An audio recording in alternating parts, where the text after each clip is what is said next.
ادھر بڑے جہاز آنے چاہیے صرف اس وجہ سے کہ میاں صاحب ایک پنکھوں والے جہاز کے اندر، میرا خیال ہے وہ ATR شیٹیار جو بھی اس کو کہتے ہیں فوکر، اس میں وہ وہاں پر پروپیلر والے جہاز میں وہاں پہ گئے. ان کو تقریر کے دوران بھی گلگت بلتستان کے اندر کوئی پالیسی سپیچ کرنے کی بجائے ان کے ذہن میں بنیادی طور پہ یہ سوال چل رہا تھا کہ میں پنکھوں والے جہاز میں یہاں پہ کیوں آیا، بڑا جہاز یہاں پہ لینڈ کیوں نہیں ہو پایا، تو بڑا ایئرپورٹ ہونا چاہیے یہاں پر.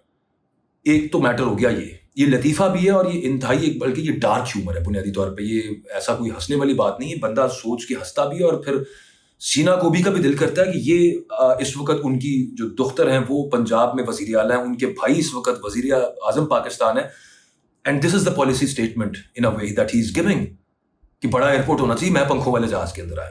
اچھا بڑا ایئرپورٹ ہو جائے بڑی اچھی بات ہے، ہونا چاہیے. بزنس ایکٹیویٹی کتنی ہے گلگت بلتستان کے اندر، کتنی کریٹ ہوئی ہے گلگت بلتستان کے اندر بزنس ایکٹیویٹی نواز شریف صاحب کے دور کے اندر. سب سے پہلی بات تو یہ جو سی پیک ہے، چائنا پاکستان اکنامک کوریڈور، یہ شروع کہاں سے ہوتا ہے؟ یہ ایگزیکٹلی گلگت بلتستان سے شروع ہوتا ہے جہاں پہ پاکستان اور چائنا کا بارڈر ہے. وہیں سے یہ ٹریڈ روٹ یوں بننا تھا کہ ادھر سے شاہراہ ریشم سے چائنیز ٹرک یہاں پر آتے، مختلف کارگو جو ہے وہ یہاں پہ روڈ کے تھرو ٹریول کرتا ہوا اندر سے پاکستان سے گزرتا ہوا گوادر پورٹ تک جاتا. یہی تھا نا. اور یہ نہیں نواز شریف صاحب نے بتایا تھا ایک دور کے اندر کہ ہم $14 بلین کی انویسٹمنٹ چائنا سے لے کر آئے ہیں.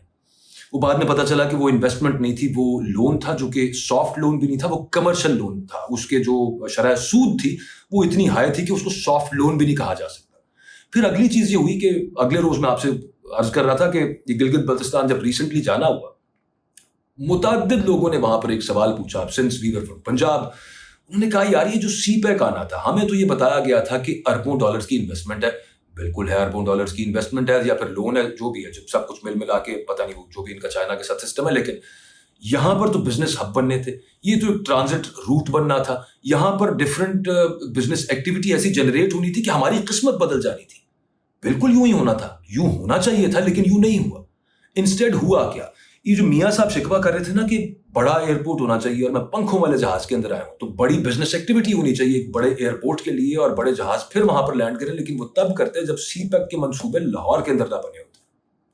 لاہور کا کیا کام ہے چائنا پاکستان اکنامک کوریڈور کے ساتھ کہ لاہور کے اندر جو میٹرو بس بنی ہے یا اورنج لائن میٹرو ٹرین بنی ہے وہ سی پیک کے تحت بن جائے. اس کا اور وہ بھی انٹر سٹی. اچھا 2 سٹیز کو کنیکٹ کر رہی ہے تو پھر بھی شاید سمجھ آئے کہ پتہ نہیں گڈز ٹرانسپورٹ کرنی ہے کسی جگہ پہ، تو ٹرانسپورٹیشن کے منصوبے ہیں جو کہ سی پیک کے انڈر فنڈ کیے گئے لاہور کے اندر. یہ کیوں یہاں پر ہوئے؟ یہ گلگت والے سوال پوچھتے ہیں. اور میاں صاحب یہ وہی اگین میں لطیفہ کہنا اس کو زیادتی ہوگی، ایک ڈارک ہیومر ہے کہ ایک 3 دفعہ کے پرائم منسٹر کو، جن کے چھوٹے بھائی اس وقت پرائم منسٹر ہیں، بیٹی ان کی سب سے بڑے صوبے کی وزیر اعلیٰ ہیں، وہ یہ کہہ رہے ہیں کہ پنکھوں والے جہاز میں یہاں پر آئے. اور پھر دوسری بڑی جماعت کے جو سربراہ جن کو اجازت ملی ہوئی وہاں پہ کیمپین کرنے کی، پی ٹی آئی کو اجازت نہیں ہے، بلاول بھٹو زرداری صاحب وہاں پر یہ کہہ رہے ہیں کہ جناب یہ حکومت یہ تو نوکریاں چھیننے آتی ہے، ہم نوکریاں دینے آتے ہیں. تھر کی مثالیں دے رہے ہیں اور BISP کی بے نظیر انکم سپورٹ پروگرام کی مثالیں اور سب معاملات دے رہے ہیں. حکومت میں کیا آپ نہیں ہیں؟ یہ چیئرمین سینیٹ، یہ صدر اور باقی گورنرز اور باقی تمام عہدے یہ ابھی حکومت میں نہیں. پتہ نہیں لوگوں کو جا کے وہاں پر بیوقوف سمجھتے ہیں. تو دونوں نے ملک کو مل کے ملک کی معیشت ڈبوئی ہوئی اور دونوں انہی کی وجہ سے ملک میں مہنگی ترین بجلی ہے. یہ تمام منصوبے انہی دونوں نے مل کے لگائے ہوئے ہیں، ایک نے اپنی ٹرم میں اور دوسرے نے اپنی ٹرم میں، جس کے اندر یہ کیپیسٹی پیمنٹس کے معاہدے ہیں جو کہ جس کی وجہ سے پورے خطے میں مہنگی ترین بجلی پاکستان میں ہے. ان دونوں نے مل کے لگایا ہوا اور دونوں مل کے شکوہ کس چیز کا کر رہے ہیں؟ معیشت کا. اتنے سال کی ابھی جو تازہ پچھلے 3-4 سال کی جو حکومت ہے اس کے اندر کو معیشت کو اگر بہتر کر پائے ہوتے تو وہ بھی نہیں کر پائے. وہاں پر جا کے شکوہ پتہ نہیں کس سے کر رہے ہیں. لیکن یہ 2 ڈارک ہیومر، عوام کے ساتھ گھنونا مذاق، یہ دونوں بڑے رہنما وہاں پر لوگوں کے سامنے کھڑے ہو کے یہ گھنونا مذاق کر رہے ہیں. اور دوسری طرف کیا چل رہا ہے؟ پاکستان تحریک انصاف کے جنید اکبر وہاں پہ گئے، ان کو گلگت بدر کر دیا جی آپ پر پابندی ہے، کوئی ریزن نہیں. دوسرے جو اسد قیصر صاحب وہ جانے لگے اسلام آباد سے سکردو کی فلائٹ لینے لگے، ایئرپورٹ سیل کر دیا، روڈ. اچھا اسلام آباد کے شہریوں کو، ہزاروں شہریوں کو وہاں پہ گھنٹوں ذلیل کیا. بزنس ایکٹیویٹی متاثر ہوئی ہوگی، کسی کو ایمرجنسی ہوگی وہ وہاں نہیں جا پایا ہوگا، لیکن نہیں جی تحریک انصاف کو وہاں پر کیمپین نہیں کرنے دینی.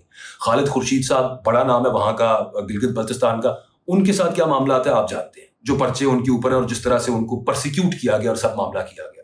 یہ صورتحال اس وقت اپوزیشن کے ساتھ یا پھر پاکستان تحریک انصاف کے ساتھ روا رکھی جا رہی ہے گلگت بلتستان میں. آگے آ جائیے محمود اچکزئی صاحب، ان کے خلاف کیس کیا ہوا ہے؟ ان کے خلاف کیس میں جو ایف آئی آر کا متن ہے وہ میں آپ کو بتا دیتا ہوں. ایف آئی آر ایک شہری نے لانچ کروائی ہے اور اس نے کہا جناب اپنے خطاب میں محمود خان اچکزئی نے کہا کہ آئے روز بلوچستان میں گاڑیوں کو نظر آتش کیا جا رہا ہے اور صوبائی حکومت عوام کو مکمل طور پر تحفظ دینے میں ناکام ہو چکی ہے. گویا یہ کوئی جھوٹی بات ہے. اور پھر ساتھ انہوں نے کہا کہ محمود اچکزئی نے کہا کہ ہمارے اوپر فارم 47 کے جعلی حکمران مسلط ہیں سو آن اینڈ سو فورتھ.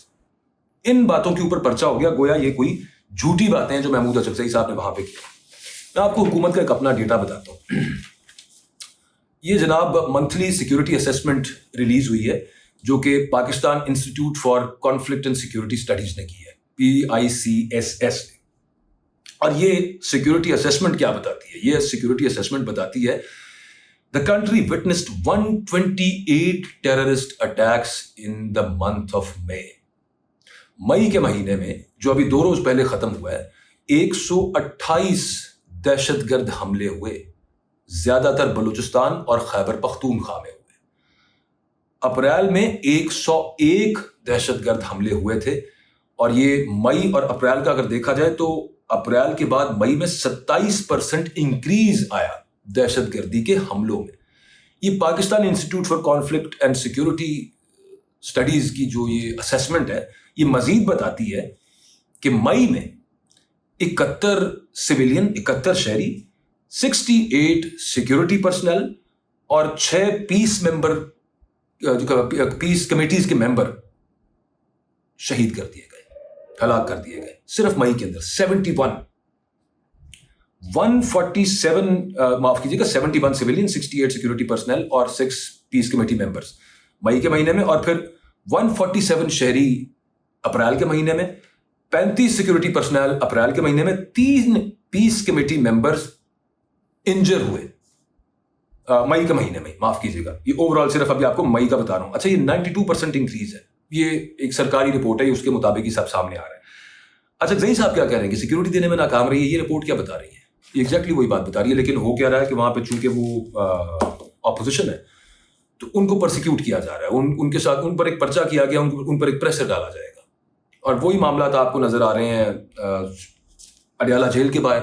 وہاں پر عمران خان صاحب کی صحت کے حوالے سے قید تنہائی میں جو رکھا ہوا ہے اس کے حوالے سے تشویش ہے, سوالات ہیں, کیا معاملہ ہے, کیا صورتحال ہے, کسی کو کچھ نہیں پتا. فیملی کو نہیں ملنے دینا.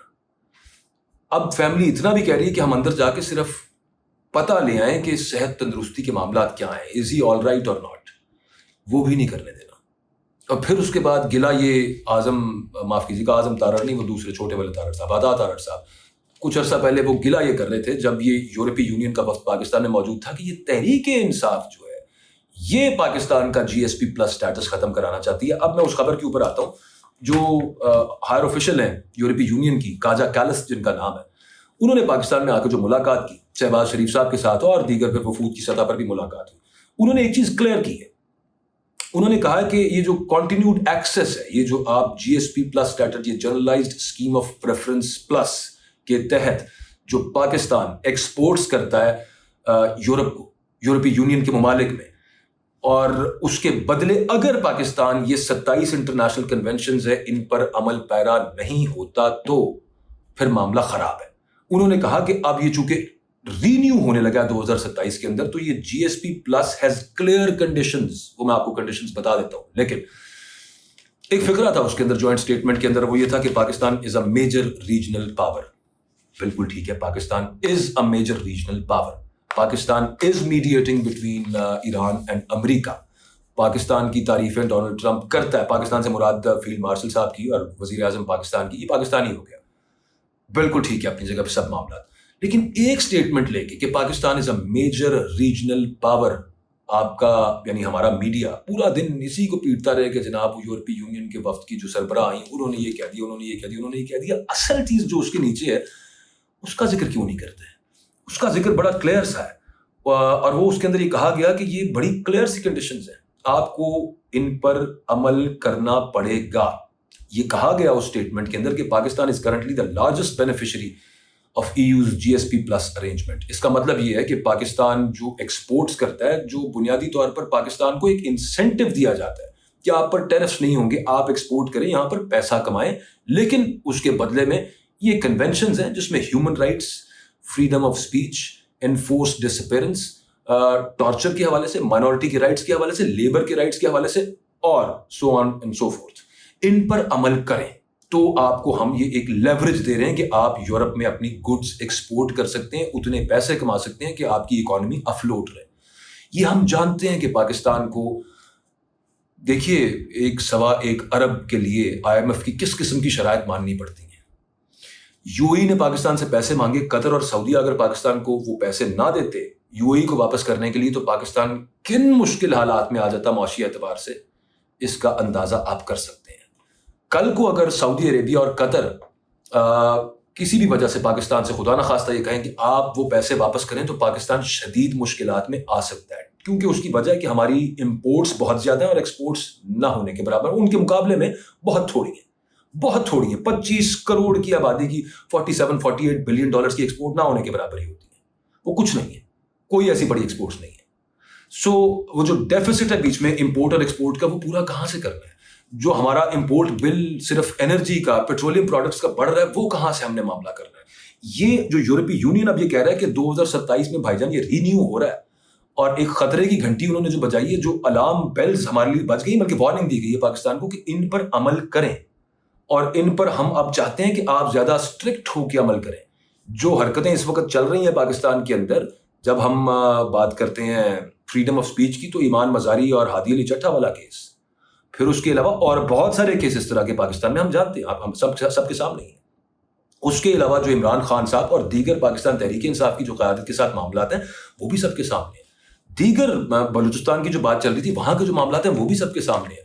اچکزئی پر جو کیس ہوا ہے، وہ بھی سب کے سامنے ہے. یہ ساری صورتحال اور یہ تمام وہی مطالبات ہیں جو کہ یورپی یونین پاکستان سے کر رہا ہے کہ ان پر عمل کریں، وگرنہ اب جو نیا پلان آ رہا ہے، جو نیا GSP پلس 2027 کے اندر جو ہم نے رینیو کیا ہے، وہ پھر بھائی جان مشکل ہو جائے گا معاملہ. میں حیران اس چیز کے اوپر کہ ابھی کل یہ پاکستان کو بتایا گیا ہے اور آج تک وہی معاملات پاکستان کے اندر جاری ہیں. امید کرتا ہوں کہ ان کے اندر کچھ بہتری آئے گی، کیونکہ اچھا، یورپی یونین از ناٹ امریکہ.